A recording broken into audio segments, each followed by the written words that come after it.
अस्सलाम वालेकुम, आप देख रहे हैं प्रोग्राम खबर ये है। मैं हूं शाजिया अकरम। मेरे साथ इस प्रोग्राम में सलमान गनी है, समी इब्राहिम, सईद काजी और बहावलपुर से होंगे मुल्तान के ब्यूरो चीफ शरीफ जोया और इस्लामाबाद से रिपोर्टर हमें ज्वाइन करेंगे शकील अहमद। सबसे पहले हम बात करते हैं लाहौर में मुनहदम होने वाली फैक्ट्री का मलबा हटाने का काम तो जारी है। कल भी 2 जिंदा इंसानों को निकाला गया, आज भी 2 जिंदा अफराद को निकाला गया, जो कि यकीनन एक अच्छी पेशरफ्त है। लेकिन अभी तक इस वाक़े के जिम्मेदारों का तयन नहीं किया गया। इस वाक़े का जिम्मेदार असल में कौन है, आज इन हकायक पर भी बात करेंगे। साथ ही हम बात करेंगे हुकूमत और मुस्लिम लीग नून के दरमियान 20वीं तरमीम पर अभी तक इत्तफाक राय नहीं हो सका। आखिर इसमें रुकावट क्या है? दूसरी जानिब सेनेट इलेक्शन में सीट एडजस्टमेंट यानी मुकमकाओ की बातें हो रही है कि जो कि जमहूरी निज़ाम पर एक सवालिया निशान है। क्या ये हमारा जमहूरी निज़ाम है? और लगता है कि मेमो केस अभी खबरों से जाने वाला नहीं है। इमरान खान ने मियां नवाज शरीफ पर इल्जाम लगाया है कि मियां नवाज शरीफ भी मुकमका करके इस केस से अब पीछे हट गए। दूसरी जानिब अकरम शेख ये कहते हैं कि मंसूर एजाज बाहर यानी लंदन में बयान देने को तैयार है। इस पर बात करेंगे। साथ ही हम बात करेंगे सियासतदान दोगली सियासत का खेल कैसे खेलते हैं। इसके अलावा और बहुत सी आम खबरें आपसे शेयर करेंगे एक ब्रेक के बाद।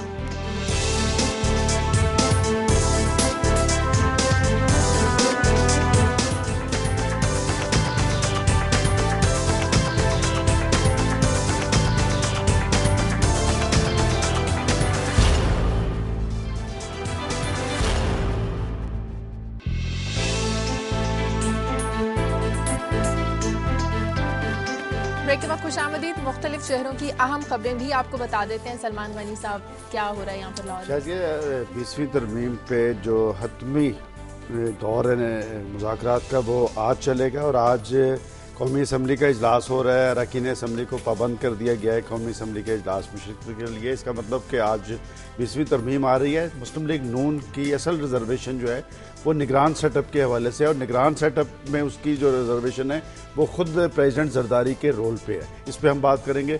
और दूसरा, तहरीक इंसाफ के बाद नवाज शरीफ भी नौजवानों को टारगेट कर रहे हैं। उन्होंने लैपटॉप की दूसरी जो तकरीब है उसमें कल मुल्तान में खिताब किया है कि आखिर क्या वजह है कि अब सियासी जमातें नौजवानों को टारगेट करने पर मजबूर हैं। एक तो ये कि उनका एक सियासी किरदार है, और वो पार्टियां जो नौजवानों को टारगेट कर रही हैं उनके पास नौजवानों के हवाले से अभी तक कोई पॉलिसी नहीं। इस पर हम बात करेंगे।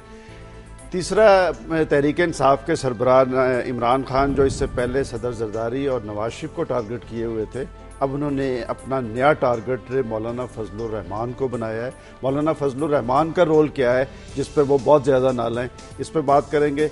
और खाड़क वाक़या जिसका आपने जिक्र किया है, इसका असल अलमिया क्या है, इसमें जो हुकूमती अदारे हैं और सरकारी महकमे हैं उनका रोल क्या है, इस पर सही। समी इब्राहिम साहब।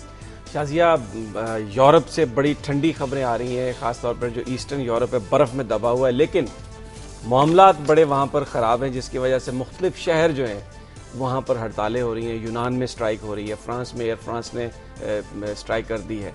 लेकिन जो सूरत हाल चल रही है वो इस बात की गमाज़ी करती है कि आने वाले दिन जो हैं वो खासे सख्त हैं। लेकिन जिस खबर पर मैं आज खसूसी तौर पर तवज्जो दूंगा वो अमरीकी लॉ मेकर्स का, कानून साजों का बयान है इंडिया के हवाले से, जिसमें उन्होंने ये कहा है कि इस खित्ते में जो भरपूर किरदार होगा वो इंडिया का होगा, और अमेरिका ये समझता है कि इंडिया ही इस खित्ते के हालात को बेहतर बनाने के लिए लीड किरदार अदा कर सकता है। और एक बात का ज़रूर और जिक्र करेंगे कि पाकिस्तानी हुकाम ने अब वाज़े तौर पर बता दिया अमरीकी हुकाम को कि डॉक्टर शकील अफरीदी रिहा नहीं किया जाएगा।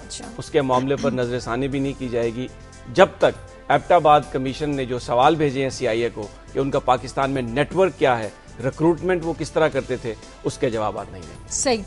सईद काजी जी शाजिया, एक तो हम बात करेंगे ये जो वाक़या हुआ फैक्ट्री का, इसमें से 3 बच्चे भी थे जिनकी जो हलाक हुए हैं, और एक बच्चा उसमें बच भी निकला जिसने एक स्टेटमेंट भी थी। तो इस रेफरेंस से हम देखेंगे कि एक बहुत बड़े तादाद यहाँ बच्चों की जो है फोर्स्ड लेबर में है, और क्या है वो सिक्योरिटी मेजर्स, और हम यूनिसेफ की फिगर्स के साथ इसको देखेंगे कि ये इशू है क्या चाइल्ड लेबर का, और ये क्यों है, क्योंकि इस पर 2 आरा और भी हैं, एक NGOs की है और एक वेस्ट की है, मगर असल मामला ज़मीन पे क्या है। और सेकंड खबर हम देखेंगे जो बेल्ट टाइटनिंग के लिए तशखीस की है IMF ने हमारी मैशियत की, और जो नुस्खा उसने हमें बताया है, क्योंकि अब हम उससे पैसे तो नहीं ले रहे लेकिन इसके बावजूद हमने उसको पैसे वापस करने हैं, जो इसी महीने से किस्त जो है वो वाजिब अदा हो जाएगी, तो वो किस हद तक हमारे मसाइल के हल में मुआवन साबित होगा और हमारी मैशियत कहाँ खड़ी है, इस पर बात करें। सही, शरीफ जोया के पास चलते हैं जो कि आज बहावलपुर में है। शरीफ जोया, बहावलपुर में आप मौजूद हैं, बहावलपुर में आज कुछ खास होने वाला है? जी बिल्कुल ऐसे है कि बहावलपुर में मियां नवाज शरीफ यहाँ पे आए हुए हैं और 3 रोज़ा का उनका निजी दौरा भी आज के बाद शुरू हो जाएगा। तो आज बड़ा एक अहम जो है सफारी पार्क के अंदर जो है वो 50 जो है वो काले हिरन यहाँ पे छोड़े जा रहे हैं, जो कि एक बड़ी अच्छी डेवलपमेंट होगी इस इलाके की जो सियाहत को फ़रोग देने के लिए। इसके साथ साथ हम बात करेंगे कि मियां नवाज शरीफ कल मुल्तान में थे, तो उनके जाने के बाद क्या सियासी सरगर्मियाँ तेज़ हुई हैं उसके हवाले से बात करेंगे। इसी तरह मुल्तान में आज जो सरकारी अस्पताल है वहाँ पैरामेडिकल एसोसिएशन ने जो है वो हड़ताल कर दी है, उसकी ज़रा तफसील से बात करेंगे। और दूसरा एक मुल्तान शहर का जो एक बहुत बड़ा इशू है जिसमें नेशनल हाईवे ने सड़कों की तामीरात के लिए जो 5 पार्क हैं वो बिल्कुल ही उजाड़ दिए हैं और उसकी जो अभी तक पैसे हैं वो डिस्ट्रिक्ट एडमिनिस्ट्रेशन को नहीं पहुंचे हैं। तो उसके हवाले से जरा बताएंगे वो कितने पैसे हैं, कितने लोगों को किस तरह की परेशानी का सामना करना सही, ठीक। शकील अहमद, इस्लामाबाद में क्या हो रहा है? और देखिए शाजिया, आज तो जैसा सलमान गनी साहब ने बताया कि 20वीं आईनी तरमीम जो है उसका एक इंतहाई अहम दौर आज होगा। इस्लामाबाद में इजलास भी होगा, कौमी असम्बली का भी, सेनेट का भी, और आज भी इस बात का कवी इम्कान है कि एजेंडे में जो है 20वीं आईनी तरमीम का बिल जो है वो शामिल किया जाएगा। लेकिन मुस्लिम लीग नून ने जो है नवाज शरीफ से मुशावरत के लिए वक्त मांगा है हुकूमत से, और आज मुशावरत के बाद जब इजलास होगा दोबारा हुकूमत अपोजिशन का तो उसमें कुछ ब्रेक थ्रू आएगा। दूसरी अहम बात यह है कि सुप्रीम कोर्ट ऑफ पाकिस्तान में आज लापता अफराद के केस की समाअत हो रही है। बड़े अरसे से ये केस चल रहा है और तकरीबन 1-1.5 महीने के बाद आज दोबारा समाअत होगी। और तीसरा अहम मामला ये है कि थरकोल मंसूबा एक शुरू किया गया था हुकूमत पाकिस्तान की जानिब से, लेकिन अब सूरत हाल ये है कि उसके लिए फंड्स दस्तयाब नहीं हैं और मंसूबा वहीं का वहीं पड़ा हुआ है। और इसके अलावा वफाकी वजीर जो पानी बिजली हैं नवीद कमर ने ऐलान किया था गुज़िश्ता दिनों कौमी असम्बली में फ्लोर ऑन द फ्लोर के लोड शेडिंग पर काबू पा लिया गया है, उस पर हम बात करेंगे। और एक सबसे अहम बात जो आखिर पे हम जिस पे बात करेंगे वो ये है कि हुकूमत ने अब एक बिल पेश किया है इस असम्बली के अंदर जिसमें आम लोगों का एहतसाब किया जाएगा और असासे उनको डिक्लेयर करना होंगे। इन पर हम बात करें। अच्छा, सबसे पहले कौमी असम्बली के इजलास पर बात करें। आज बेसिकली कौमी असम्बली का जो इजलास है इसमें 20वीं आईनी तरमीम पर ही बहस होगी, क्योंकि जिसके लिए लाजमी करार दिया गया है कि तमाम अरकान असम्बली आज इस इजलास में शिरकत हो। कभी इम्कानात हैं कि आज तरमीम मंजूर हो जाएगी, मुस्लिम लीग नून के जो तहफ़्फ़ुज़ात हैं वो दूर हो जाएंगे? देखिए, मुस्लिम लीग नून के जो तहफ़्फ़ुज़ात हैं उस हवाले से हमारी बात हुई ज़राए से, उनका कहना था रात जो मुज़ाकरात हुए उसमें थोड़ी सी बर्फ़ पिघली है क्योंकि हुकूमत ने थोड़ा सी फ्लेक्सिबिलिटी शो की है और PMLN को ये यकीन दिलाया है कि जो निगरान सेटअप होगा, जो सबसे मुतनाज़ा मामला है जिस पर अभी तक ब्रेक थ्रू नहीं हो रहा था, अब पीपल्स पार्टी ने ये अश्योरेंस दी है कि इस पर हम बात करेंगे, लेकिन 2 मार्च के सेनेट इलेक्शंस हैं उसके बाद इसके कवायद ज़वाबित पर बात करेंगे। लेकिन PMLN का ये कहना है कि हुकूमत के हम ज़ुबानी वादों पर एतबार नहीं करेंगे। ट्रस्ट डेफिसिट का फुकदान है, ट्रस्ट डेफिसिट है, और उनका कहना यह है कि हुकूमत ब्लैक एंड वाइट में बताए कि निगरान सेटअप जो होगा उस पर खाली मुशावरत नहीं बल्कि उसके लिए इत्तफाक राय पैदा किया जाएगा। आज कौमी असम्बली का इजलास होगा और उसके एजेंडे में यकीनन 20वीं तरमीम का बिल शामिल होगा, लेकिन मंजूरी का इम्कान आज है या नहीं ये आज के जो मुज़ाकरात होंगे 3rd राउंड के उसके बाद ही पता चलेगा। अच्छा, जो लापता अफराद केस की समाअत है बड़ा अहम मसला है, ये बड़े अरसे से सुप्रीम कोर्ट में केस चल रहा है, इस पर क्या कुछ अहम पेशरफ्त हो सकती है? देखें, लापता अफराद केस के बारे में एक कमीशन भी कायम किया गया था सुप्रीम कोर्ट ऑफ पाकिस्तान की जानिब से। जस्टिस जावेद इकबाल को इस कमीशन की सरबराही दी गई थी और बाद में जस्टिस जावेद इकबाल को ही एबटाबाद कमीशन की सरबराही भी दे दी गई। तो अब मामला ये है कि जस्टिस जावेद इकबाल साहब जो है उनका ज़्यादा फोकस एबटाबाद वाले मामले पे है, क्योंकि उन्होंने उसकी रिपोर्ट भी देनी है जिस पर आमना मसूद जंजवा जो कि डिफेंस पर ह्यूमन राइट्स की चेयरपर्सन है, उन्होंने इतराज़ भी किया था जब उनको ये कमीशन सौंपा गया था, लेकिन पेशरफ्त अभी तक नहीं हो सकी। तकरीबन 1000 से ज़ायद अभी तक लापता अफराद हैं जिनके बारे में अभी तक कोई पता नहीं चल रहा कि वो कहाँ गए। मुख्तलिफ फिगर्स हैं, वज़ारत दाखिला के अपने फिगर्स हैं, एजेंसीज के अपने फिगर्स हैं और डिफेंस ऑफ ह्यूमन राइट्स जो हैं उनके अपने फिगर्स हैं। लेकिन आज जब समाअत होगी जस्टिस शाकिरुल्लाह जान की सरबराही में 3 रुकनी बेंच करेगा तो अटार्नी जनरल या फिर जो एडिशनल अटार्नी जनरल हैं वो अपना हुकूमत का मौक़िफ़ पेश करेंगे इस केस के हवाले से। शरीफ जोया कल मुल्तान में थे मियां नवाज शरीफ, मुल्तान से आने के बाद वहाँ पर कुछ सियासी सरगर्मियाँ तेज़ हुई हैं, कल लैपटॉप्स तकसीम किए गए, आज उन्होंने बहावलपुर का दौरा करना है, ये दौरा स्पेशली किस हवाले से है? जी बिल्कुल ऐसे ही है कि जो जनूबी पंजाब का ये जो इलाका है इसमें मियां नवाज शरीफ खासतौर पर मुस्लिम लीग नून की जो सरगर्मी है उनको तेज़ करने के लिए ये उनका दौरा ये प्लान हुआ है। मुल्तान में जब नवाज शरीफ कल थे तो उन्होंने जहाँ तंजीमी इख्तलाफात थे उनको वहाँ पर दूर किया, बहुत सारे जो लोग थे नाराज़ थे उनको अपने साथ मिलाया। उसके साथ जो Rana Mashhood deputy speaker Punjab assembly है उनकी सरबराही में मुख्तलिफ लोगों को जो है वो मनाने का और मुस्लिम लीग नून में जो है दावत देने का सिलसिला जो है वो जारी, जिसमें मुस्लिम लीग काफ के जो रहनुमा मोनी शाह उनको दावत दी गई। इसी तरह जो पीपल्स पार्टी के रहनुमा अशरफ कंदरानी उनको इस तरह से दावत दी गई कि वो मुस्लिम लीग नून में शामिल हो, क्योंकि बहुत सारे लोग ऐसे हैं जो तहरीक इंसाफ की तरफ जा रहे हैं। अभी तहरीक इंसाफ में माजिद बुच्चा जो कि मुस्लिम लीग नून के ही जो है साबिक टिकट होल्डर हैं NA 151 से, उन्होंने दोबारा मुलाकात की मियां नवाज शरीफ से और उन्होंने यकीन दहानी कराई है कि वो तहरीक इंसाफ में अब नहीं जाएंगे, नून लीग का हिस्सा ही रहेंगे। इसी तरह जब आप भावलपुर में आए हैं तो भावलपुर में भी बहुत सारी मुलाकातें उनकी आज यहाँ पे होनी है, सर्किट हाउस में होनी है। उसके बाद यहाँ पर एक एक्टिविटी है सफारी पार्क में जहाँ 50 हिरन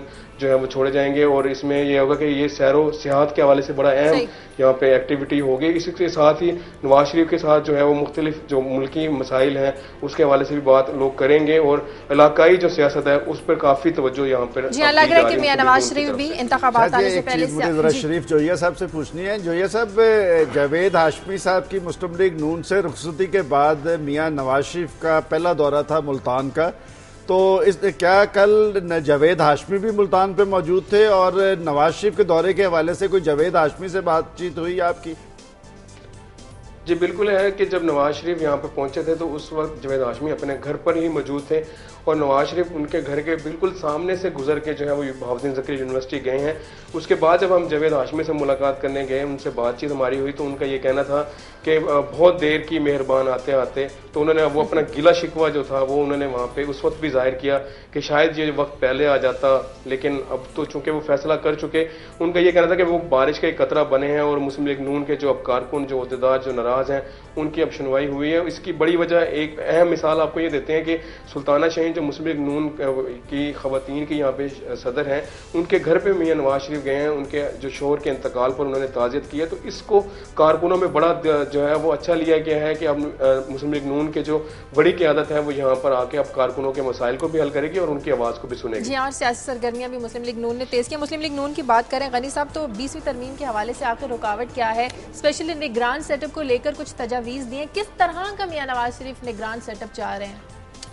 देखिए शाज़िया, इसमें आइनी तौर पे जो निगरान सेटअप है वो प्रेसिडेंट साहब ने with the consultation of prime minister and opposition leader उसमें करना है और नवाज लीग की जो सदर जरदारी के हवाले से तहफ़्फ़ुज़ात हैं वो कोई नए नहीं।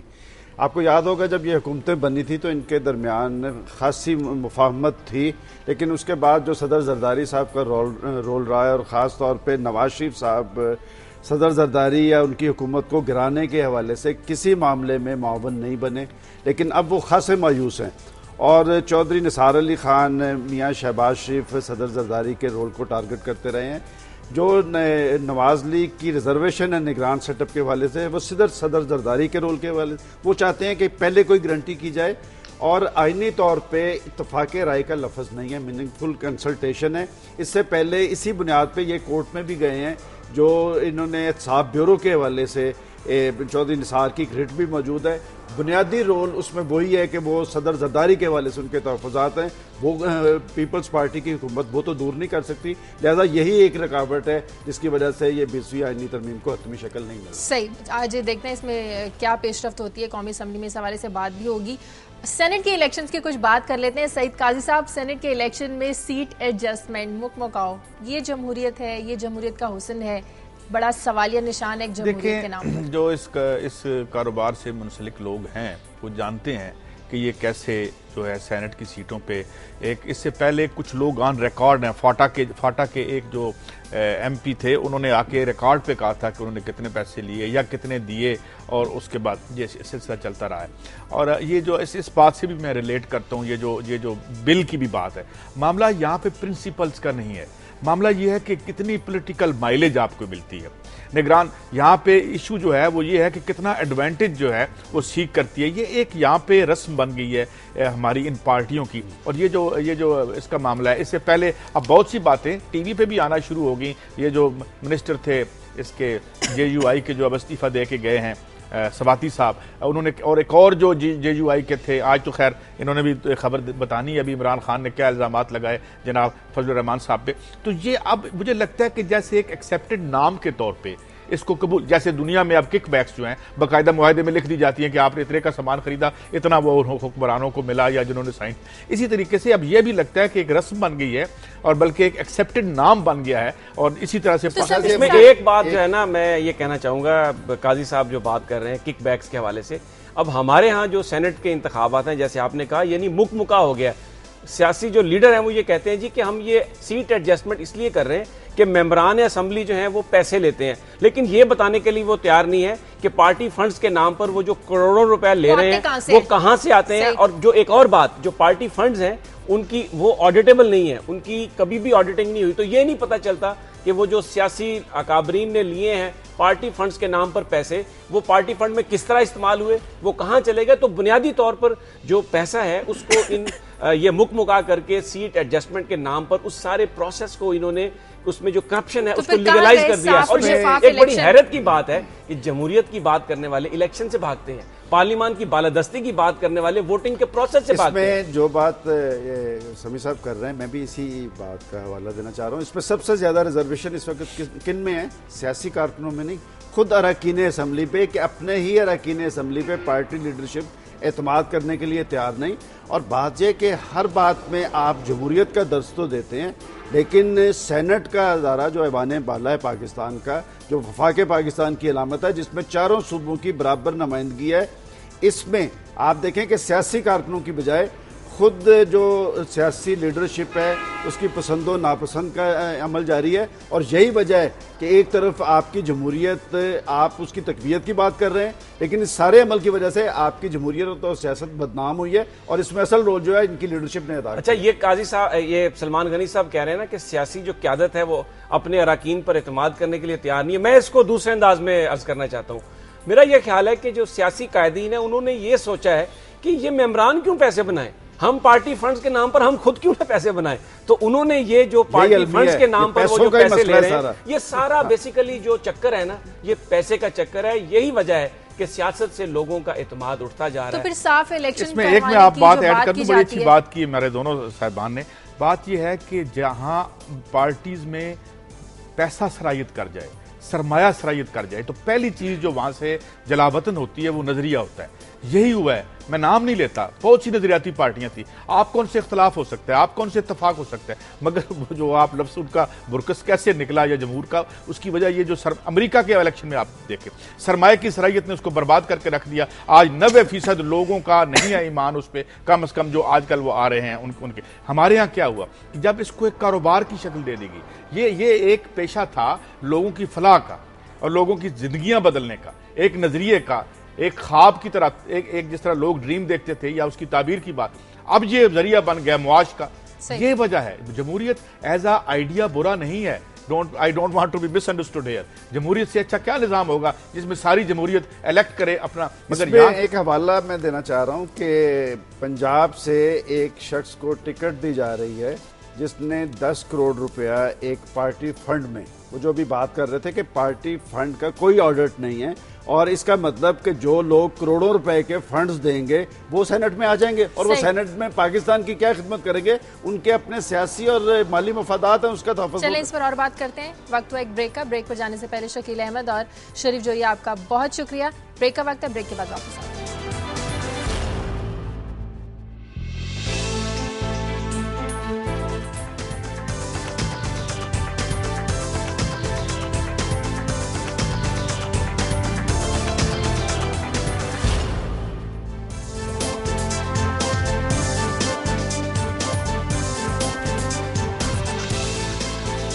ब्रेक के बाद खुशामदीद। इमरान खान के बाद अब मियां नवाज शरीफ भी नौजवानों को टारगेट करने पर मजबूर हो गए हैं, लेकिन इनके लिए, इनकी पॉलिसी में नौजवानों के लिए कुछ ऐसा शामिल नहीं किया गया जो नौजवानों को अपनी तरफ अट्रैक्ट कर सके। मियां नवाज शरीफ भी अब लैपटॉप तकसीम कर रहे हैं, नौजवानों को टारगेट कर रहे हैं। उनका कहना है कि मुल्क की जो नौजवान नस्ल है वो मुस्लिम लीग नून के साथ है। आपने कमेंट तो पहले कर दिया, मैं भी यही कहना चाह रहा था। देखें, बात यह कि मीनारे पाकिस्तान का अगर आपको जलसा याद हो इमरान खान का, तो उसमें नौजवानों की एक बड़ी तादाद थी, और जब से नौजवान नौजवानों को 18 साल से आपने जो वोटर की उम्र रखी है, उसके बाद पाकिस्तान की सियासत में नौजवानों का एक बड़ा रोल सामने आ रहा है। पहले इमरान खान ने उन्हें टेक्ट किया और ये एक बड़ी मायूसी की बात है कि नौजवान उनकी तरफ देखने पर मजबूर थे और उन्होंने कहा था कि नौजवान मेरी असल ताकत है, लेकिन उन्होंने वही रवायती चेहरे जिनकी वजह से पाकिस्तान की सियासत के हवाले से नौजवानों में रद्द अमल था, उन्हें अपनी सियासत का हिस्सा बना लिया। अब मियां नवाज शरीफ और उनकी पार्टी ने भी नौजवान, बात असल वही है कि जी क्या इमरान खान की पार्टी तहरीक इंसाफ, पाकिस्तान मुस्लिम लीग नून समेत जो दीगर पॉलिटिकल पार्टीज हैं, उनके पास नौजवानों के मसाइल, और ख़ास तौर पे आप देखें कि आज पाकिस्तान के अंदर लाखों नौजवान हर साल डिग्रियां लेके बेरोजगारों की फौज में शामिल हो रहे हैं, लेकिन किसी पॉलिटिकल पार्टी के पास इस वक्त तक, मैंने नाम लिया है, किसी के पास भी नौजवानों के हवाले से कोई पॉलिसी मौजूद नहीं कि जो नौजवान हमारे यूनिवर्सिटी से निकल के जा रहे हैं उनके लिए कोई रोजगार का बंदोबस्त है, कोई ऐसी पॉलिसी है कि वो अपने नौजवान को पाकिस्तान की तमीर और तरक्की में अपना रोल अदा करने के लिए कोई मौके फराहम करेंगे। यही सबसे बड़ा मसला है। कहते हैं कोई किसी को कॉपी तब करता है जब मुतासिर कोई हो। मियां नवाज शरीफ लगता है इमरान खान से मुतासिर है जो उन्होंने नौजवान फिर मायूस हैं। नौजवान इसलिए मायूस हुए कि आप देखें कि इसमें कोई शक नहीं कि इमरान खान उन्हें अटैक कर रहे थे और मीनारे पाकिस्तान के जलसे में हम लोग वहां पर मौजूद थे, नौजवानों की बड़ी तादाद थी और वो झूम रहे थे उनके साथ, लेकिन आज वो उनके अंदर जोशो जज्बा नजर नहीं आ रहा है। इसकी वजह है कि जो देखें शायद जो लोग जिनकी वजह से आज पाकिस्तानी सियासत के अंदर रद्द अमल है, जो करप्ट चेहरे पाकिस्तान की सियासत को बदनाम कर रहे थे, उन्होंने खुद अपनी सियासत और जमात का हिस्सा बना लिया। शाजिया, ये जो सारा इशू है ना, आपने अपनी गुफ्तगू के आगाज में एक जिक्र किया था सियासतदानों की दोगली पॉलिसियां, ये बुनियादी तौर पर जो ट्रेंड है ना, मुझे इससे कोई प्रॉब्लम नहीं है ये जो लैपटॉप तकसीम किए जा रहे हैं, लेकिन ये एक सिलेक्टिव प्रोसेस है, ट्रांसपेरेंट नहीं है। किस तरह बच्चों को चुना गया, किन लोगों को दिया जा रहा है, लाखों स्टूडेंट्स हैं, लेकिन आप चंद को लैपटॉप दे के आप क्या मैसेज देना चाह रहे हैं कि लैपटॉप की रेस के लिए हर बंदा पीछे चला जाए, आपके पीछे भागना शुरू कर दे? बेहतर होता कि अगर इसी पैसे से या कोई ऐसी कोई पॉलिसी बनाई जाती, कोई इस तरह की जो सलमान गनी साहब कह रहे हैं कि जिससे कोई एक नौजवानों को डायरेक्शन मिलती। तालीम को फरोग दे रहे हैं, नहीं, तालीम तो अच्छी बात है, तालीम को फरोग देने के लिए जरूरी है कि आप तालीमी इदारों पर कोई इन्वेस्टमेंट करें। अगर आप चाहती हैं, मैं तालीम को फरोग देने के हवाले से आपने बात की है, तो जो तालीमी इदारे हैं हमारे, बच्चों को बिल्डिंग्स नहीं है स्कूल्स की, वहां पर जो स्कूल्स की बिल्डिंग्स हैं वहां पर मवेशी बंधे हुए होते हैं, और अगर अक्सर जो हमारे, अगर आप रूरल एरिया में चले जाएं, लोग दरख्तों के नीचे पढ़ रहे हैं। टीचर्स की क्या सैलरी स्ट्रक्चर है, हमारा सिलेबस कैसे अपडेट होता है, एक बहुत बड़ा सवालिया निशान है। तो ये बुनियादी तौर पर इसमें एक तजवीज जो सभी साहब, एक छोटी सी बात में तजवीज के तौर पे पाकिस्तान मुस्लिम लीग नून की, इससे पहले जो आपने कंप्यूटराइजेशन का अमल शुरू किया था, उसके तहत पंजाब के मुख्तलिफ तालीमी इदारों को कंप्यूटर दिए गए थे। मेरा ख्याल मियां नवाज शरीफ साहब अपनी पंजाब हुकूमत को यह जरूर पूछें कि वो जो कंप्यूटर जिन तालीमी इदारों को दिए गए थे, उन तालीमी इदारों की हालत जार क्या है और वहां पर जो कंप्यूटर दिए गए थे क्या वो चल रहे हैं? ये सारा चकमा है शाजिया। रहमान मलिक साहब चकमा देने के लिए बलोच नेशनलिस्टों का ड्रामा रचाते हैं कि जी उन्होंने हथियार डाल दिए, कोई कंप्यूटर दे रहा है। इससे पहले सैलाब में हमने देखा वज़ीर आज़म साहब कैंप लगाते थे, जैसे ही वो चले जाते थे तो पता चलता था ये सारे सरकारी मुलाजमीन है। एक हमारे वज़ीर आला साहब इतने बड़े लंबे लंबे बूट पहनकर वो बारिश में के पानी में चलना शुरू हो जाते थे। ये सब चकमाबाजी है। बुनियादी तौर पर जो आवाम के लिए करना चाहिए ये सियासतदान वो नहीं कर रहे। जी सही देखिए, ये तालीम देने की जो है ना, कैसे गेज करेंगे कि ये हमें तालीम देना चाहते हैं या नहीं देना चाहते। ये जितना यहाँ पे कॉलेजेस थे लाहौर के, उनको उन्होंने बोर्ड ऑफ गवर्नर्स बना के उसकी फीसें इतनी ज्यादा कर दी हैं कि अब आम बच्चा वहां पढ़ ही नहीं सकता। और इधर से हम जो है ऊपर से बांटना शुरू कर देते हैं, एक कॉस्मेटिक सी चीज ले आते हैं। ये तो इस पे मेरा कमेंट था। अब आप मेरे ख्याल में बिल्कुल आप अपनी खबर की बात करूं, मैं ये बात करना चाहता हूँ 3 बच्चे जो जिंदा जो बेचारे हलाक हुए और एक बच्चा बचा भी है, उसमें से असद, उसका इंटरव्यू भी आया है, जिसने ये बताया था कि जब ये फैक्ट्री गिरी तो उसमें 2 बच्चे और भी थे उसके साथ। सिलसिला ये है कि 10 मिलियन बच्चे इस मुल्क में काम करते हैं, जो उनकी उम्र है खेलने की या पढ़ने की, उसमें वो काम करते हैं और माशी मजबूरियों की वजह से करते हैं। हमारी हुकूमत का ये आलम है कि 1996 के बाद इसने बच्चे गिनने भी बंद कर दिए हैं। ये आखिरी जो इन्होंने बताया था वो 3 मिलियन 1996 में तादाद बताई थी पाकिस्तान ने, और ये जो मैं आपको 10 मिलियन बता रहा हूं ये यूनिसेफ ने बताई थी। ये एक बात होगी। दूसरी बात कि इन सब बच्चों की जिंदगियां खतरे में भी हैं। एक तो ये कि ये तालीम हासिल नहीं कर रहे जो उनका हक है इस वक्त, और दूसरा ये कि ये जो हमारी फैक्ट्रियां घरों में मुंतकिल हो गई हैं, वहाँ छोटे छोटे बच्चे 1500, 2000, 2500 पे काम कर रहे हैं। और आज ये जो फैक्ट्री गिरी है ये हमें ये भी बता रही है, क्योंकि बाकी रियासती इदारे अपना काम ठीक नहीं करते। और कल भी मैंने अपने दफ्तर की मीटिंग में बात की थी, अभी दोहराता हूं उसको, कि जो इदारे हमने बनाए हैं कि डिजास्टर को रोकें, बुनियादी तौर पर अपना काम ना करने की वजह से वो डिजास्टर प्रोड्यूसिंग इंस्टीट्यूशंस बन गए हैं। जब आप एक गलत जगह पे फैक्ट्री का लाइसेंस दे देते हैं और वो गिर जाती है, तो उसका मतलब यह है कि आप एक बेसिकली एक डिजास्टर क्रिएट कर रहे हैं। अब ये बच्चे हैं जो कि 7-8 साल से इस उम्र के बच्चे भी यहाँ पे काम कर रहे हैं, और ये वजह क्या है? आप इसको जोड़ते हैं। जब आप तालीम का बजट 2% ऑफ GDP करते हैं, आप स्कूल नहीं बनाते, बच्चों को प्राइमरी स्कूल नहीं देते। अब मैं यहां एक इशू बड़ा अहम वादे कर दूं, जो बड़ा अहम है समी साहब, कि जहां पे एक NGOs का मौकफ था, एक वेस्ट का मौकफ था कि उन्होंने हमारी इंपोर्ट्स पे पाबंदी लगा दी कि जी यहां पे तो बच्चे फुटबॉल बना रहे और ये बना रहे। मामला ये है कि जब ये असल इशू ये नहीं है, सबसे बड़ा इशू जो है वो कोई यहाँ की हमारी मजहबी बुनियाद परस्ती नहीं है, वो माशी बुनियाद परस्ती है जो वेस्ट यहाँ पे लागू रखता है, जिसकी वजह से ये महरूमी पैदा होती है, जिस महरूमी की वजह से ये बच्चे फोर्स्ड लेबर में चले जाते हैं और फिर वो आ जाते हैं, जिस तरह पहले हमें जख्म देते हैं फिर मदर टेरेसा को भेज देते हैं हमारे ऊपर रहम खाने के लिए। ये इशू है, 1 करोड़ बच्चा जो है इस मुल्क में, यानी 10 मिलियन बच्चे जो है वो खतरे में है। ये इस फैक्ट्री के हवाले से, ये फैक्ट्री 25 साल से काम कर रही है जी। 3 दफा ये फैक्ट्री बंद हुई है, हुक्म इम्तनाई इसका खारिज हो चुका है। ये चल किन के कहने पे रही थी? यही मैं समझता हूं कि सबसे बड़ा मसला जो है वो गवर्नेंस का मसला है, कि हम गवर्नेंस के दावे करते हैं लेकिन हकीकी मायनों में गुड गवर्नेंस के क्याम के लिए हमने अमली तौर पर कोई पेशरफ्त नहीं की।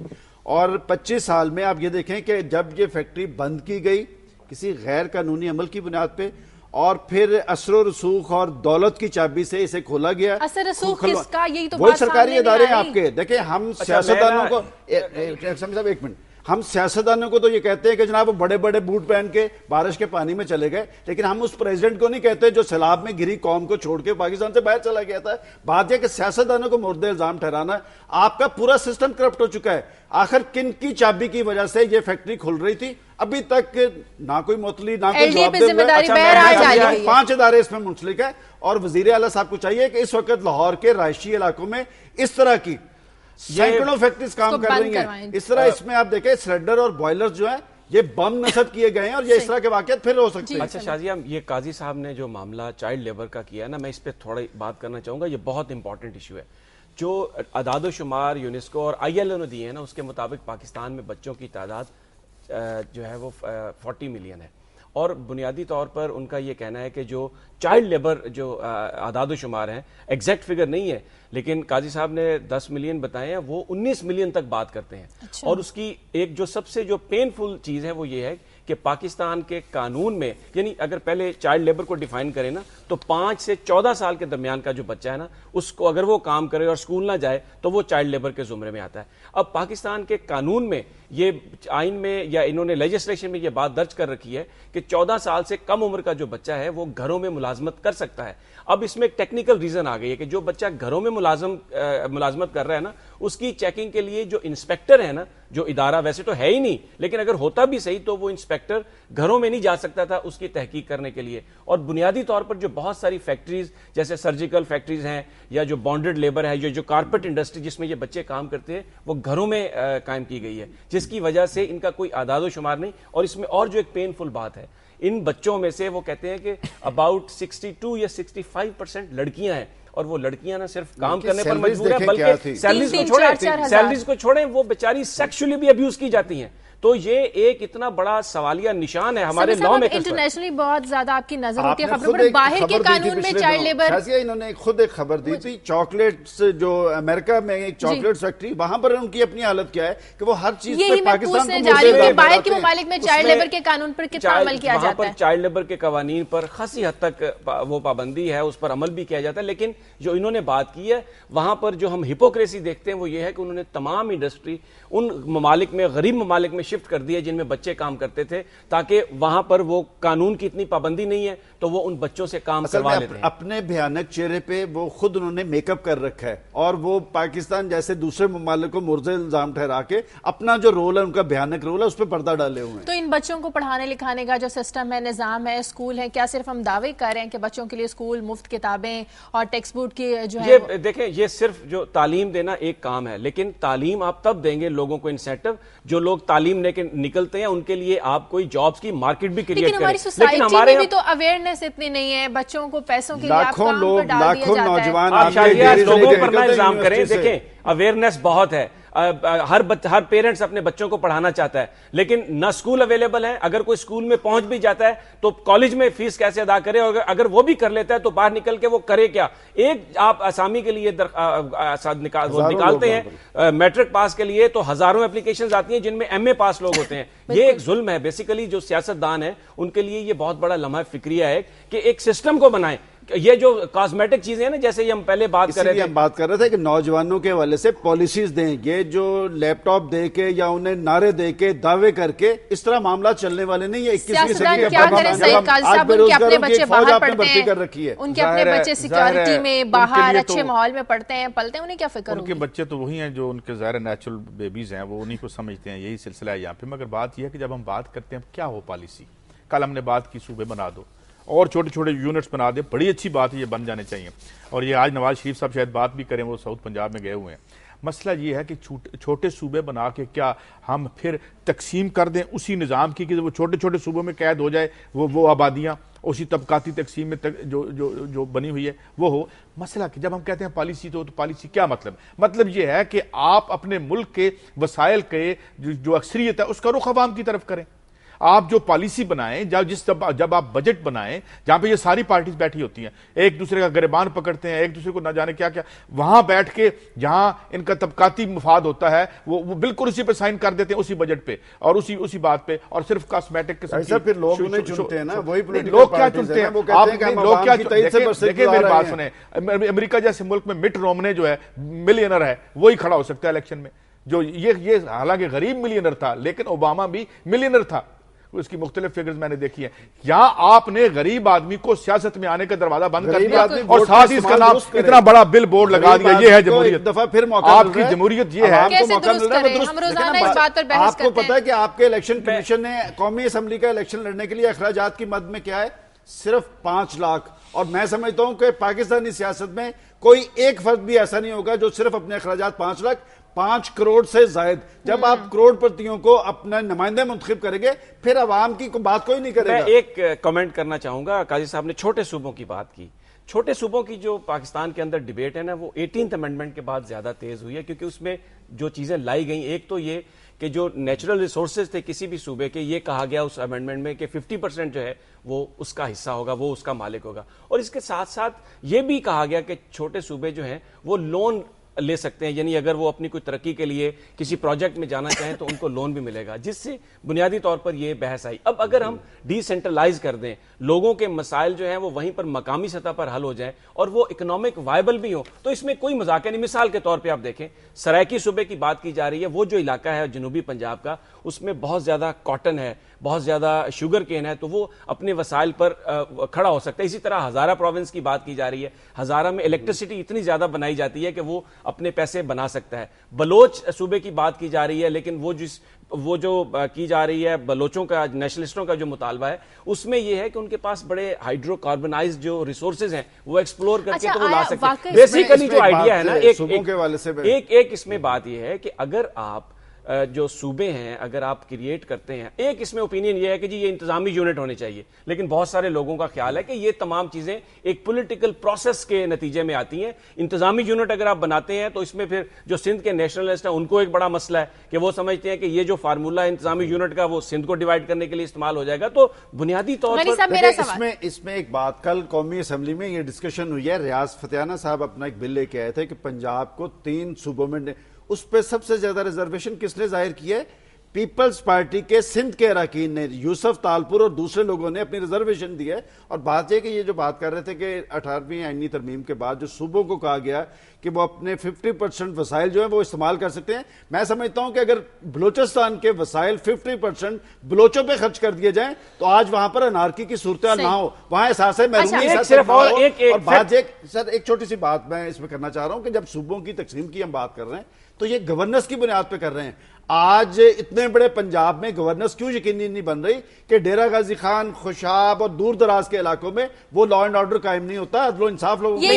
देखिए एक बड़ा जो छोटे सूबे जो एक बात करते हैं ना, वो पंजाब पर हेजमनी का इल्जाम लगाते हैं। अगर आप फैक्ट्स देख लेना, 342 अराकीन की असेंबली है, उनमें से 183 अराकीन असेंबली जो है वो पंजाब से है। एक सेकंड, मुझे एक बात कर लेने दे, बड़ी इंपॉर्टेंट बात है। फेडरल जॉब में पंजाब का कोटा 50% है। लेकिन एक आखिरी बात ये इस पे करूंगा, सूबे बनाने से मुल्क मजबूत होता है। देखिए इंडिया को, जब इंडिया 47 में आजाद हुआ 14 सूबे थे और अब वहां पर 28 सूबे हैं। 1955 में जब हम 1 यूनिट बना रहे थे, बात होनी चाहिए 1955 में जब हमने 1 यूनिट बनाया तो उन्होंने एक कमीशन बना के अपने सूबों की तादाद बढ़ाई। एक छोटा सा सवाल, नए सूबों का मुतालबा वाकई अवामी मसाइल का हल या जाती मफादात? हाँ, जवाब दे दें। ये 21वीं सदी का पाकिस्तान है और ये इंतजामी यूनिट्स आपको बड़े करने पड़ेंगे, नहीं तो ये जो आज अवामी, सियासी और कौमी मसाइल है इसका कोई हल नहीं। समी साहब की खबरें, समी साहब आपने बताया था कि अमेरिका जो है वो भारत को इस खिते में अहम लीडिंग रोल दे रहा है, तो पाकिस्तान देखिए मैं ये शाजिया मैं आपको ये बताता हूं कि वहां पर जो नई अमेरिकी सफीर तैनात हुई हैं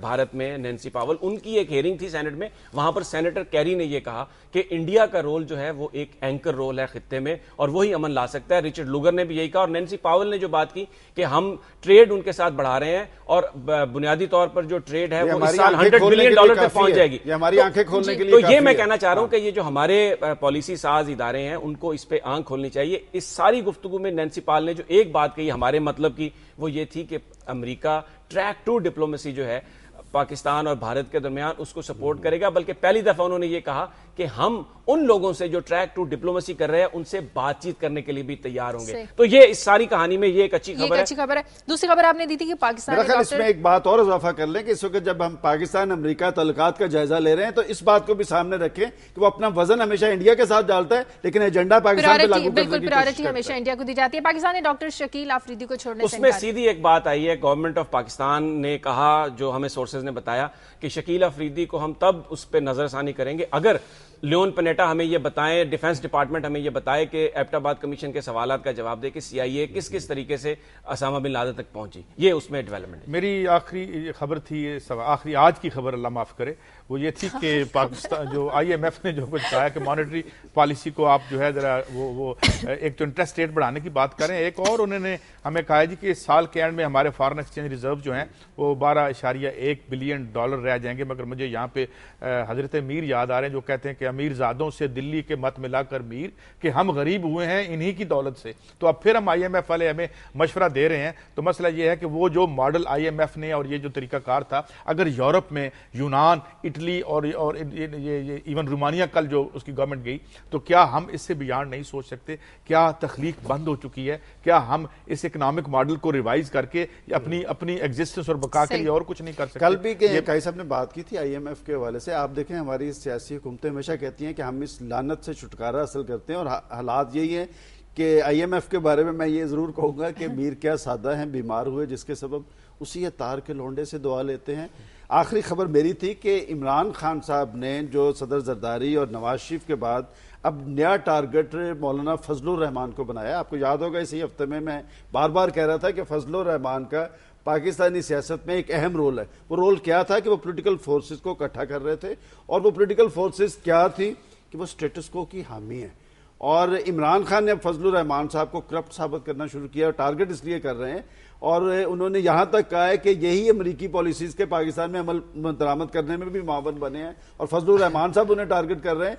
बात है कि इमरान साहब को अपनी पॉलिसी वो कई महाज खोल रहे हैं, मैं समझता हूं कि खान साहब को ये चाहिए कि अगर लोग उनकी तरफ देखने पे मजबूर हुए हैं, वो शख्सियात को टारगेट करने की बजाय उन इश्यूज को टारगेट करें जिसकी वजह से आज पाकिस्तान इस नैच पे पहुंचा है। फजलुर रहमान साहब की इन्होंने बात की ना, इमरान खान साहब ने भी इल्जाम लगाया, वो तो बेचारे पहले बड़ी मुश्किल में है क्योंकि मुसर्रत शाहीन ने भी उनके खिलाफ इलेक्शन लड़ने का ऐलान कर दिया। और दूसरे इमरान खान साहब के बारे में, मुसर्रत शाहीन के लिए मुश्किल, इमरान खान साहब जो है ना, ये जो बात करें, मुझे इमरान खान साहब एक डब्बा फिल्म लगते हैं। ये डब्बा फिल्म एक टर्मिनोलॉजी है, बड़ी उसकी एडवर्टाइजमेंट की है, वो एक फ्लॉप फिल्म है। किस लिए? उनका मैसेज बहुत अच्छा था, लेकिन अब उनके इर्द गिर्द जो लोग खड़े हुए हैं ना, कोई काफ का है, कोई नून का है, कोई पीपल्स पार्टी का है, उन लोगों से अगर वो समझते हैं कि इनकलाब ले आए, पॉपुलैरिटी इसलिए बनी कि एक वहम हो चला था, एक शक पड़ गया था कि इमरान खान आ गए हैं, मगर अल्हम्दुलिल्लाह जो उनकी कंपनी है, इससे बड़ा रिलीफ हुआ है एग्जिस्टिंग पॉलिटिकल फोर्सेस को कि कोई ऐसी ऐसे डरने की कोई बात नहीं है। हमारे ही साथी वहां जा पहुंचे हैं, इसलिए इंशाल्लाह कुछ जो तनकीद की जद में रहते थे वही वहां जा पहुंचे। एक अहम खबर समी साहब डिस्कस कर लें, आज ही ड्रोन हमला हुआ, 8 अफराद हलाक हुए, पाकिस्तान अमेरिका के, ये तो मेरे आर्मी चीफ के लिए लम्हा फिक्रिया, चूंकि पाकिस्तान के आर्मी चीफ ने पाकिस्तान के अवाम को ये यकीन दहानी करवाई थी कि इसके बाद जब ड्रोन हमले होंगे, हमने कह दिया है अपने लोगों को कि इसके बाद ड्रोन हमला नहीं होगा और जो ड्रोन हमला करने के लिए आएंगे उसे उसका जवाब दिया जाएगा। ये फिर वही एक बात आ जाती है कि हकायक को कौम से छुपाया जाता है। अगर पाकिस्तान एक मुसम्मम ये इरादा कर ले कि वो ड्रोन हमलों को, सदर साहब को जरूरत करनी चाहिए, चाहे सदर हो, वजीर आजम हो, आर्मी चीफ हो, तमाम लोगों को इसमें पॉलिसी अदा करना चाहिए कि वो उसको रोके। लेकिन क्या खबरें क्या आ रही हैं? जनरल जेम्स मिट्स यहाँ पर आ रहे हैं, खबरें ये आ रही हैं कि ड्रोन हमला भी आ रहा है, जेम्स साहब भी आ रहे हैं कि इंटेलिजेंस मामलात पर हमने गुफ्तगू शुरू कर दी। हमारे वज़ीर आज़म बेचारे कतर में गए हुए हैं कि हमें अफगानिस्तान मुज़ाकरात में शरीक कर लिया जाए। तो हमारी जो सिचुएशन है वो बड़ी पैथेटिक है। अहमद मुख्तार साहब ये कह रहे हैं कि अगर हम पैसे दें तो हम नेटो सप्लाईज खोल देंगे। कोई पॉलिसी नजर नहीं आती, एक क्यास है बुनियादी तौर पर, और वो मेरा ख्याल है उस वक्त तक जारी रहेगा जब तक कौमी असम्बली बाकायदा डिस्कस करके एक वाज़े तौर पर हमें एक स्ट्रक्चर न दे दे। मेरे ख्याल आर्मी चीफ को भी इस पे बयान देना चाहिए, चूंकि उन्होंने कौम को यकीन दहानी करवाई थी कि इसके बाद ड्रोन हमले नहीं होंगे, लेकिन इसके बावजूद ड्रोन हमला किया गया जिसमें 8 अफराद हलाक हो गए। प्रोग्राम का वक्त खत्म हो गया। अपना फीडबैक दीजिए खबर@दुनिया TV.tv पर। इजाजत दीजिए, अल्लाह हाफिज।